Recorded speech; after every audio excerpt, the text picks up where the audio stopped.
রংপুর সদর উপজেলা হরিদেবপুর ইউনিয়ন জাতীয় পার্টির যুগ্ম আহ্বায়ক, হরিদেবপুর ইউনিয়নের ৭ নং ওয়ার্ডের আলোকিত ইউপি সদস্য, ব্যবসায়ী সমাজসেবক রেজাউল করিম দাদুল জাতীয় পার্টিকে সাংগঠনিক কার্যক্রম ত্বরান্বিত করতে তৎপর ভূমিকা পালন করছেন। ইউপি সদস্য, জাতীয় পার্টি নেতা রেজাউল করিম দাদুল জাতীয় পার্টির প্রয়াত চেয়ারম্যান পল্লীবন্ধু আলহাজ হোসাইন মোহাম্মদ এরশাদের আদর্শকে ধারণ করে জাতীয় পার্টিতে যোগদান করেন। সংগঠনের একজন কর্মী হিসাবে দলীয় মিছিল মিটিংয়ে নিয়মিত অংশ নেওয়ায় হরিদেবপুর ইউনিয়ন জাতীয় পার্টির যুগ্ম আহ্বায়ক পদে মনোনীত হন।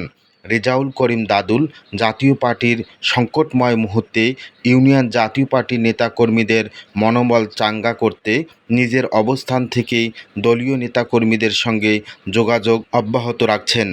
রেজাউল করিম দাদুল হরিদেবপুর ইউনিয়ন জাতীয় পার্টির অসহায় দুস্থ দলীয় নেতাকর্মীদের পাশে সামর্থ্য অনুযায়ী সহযোগিতা করে যাচ্ছেন। জাতীয় পার্টি নেতা রেজাউল করিম দাদুল বলেন, জাতীয় পার্টি একটি গণতান্ত্রিক দল।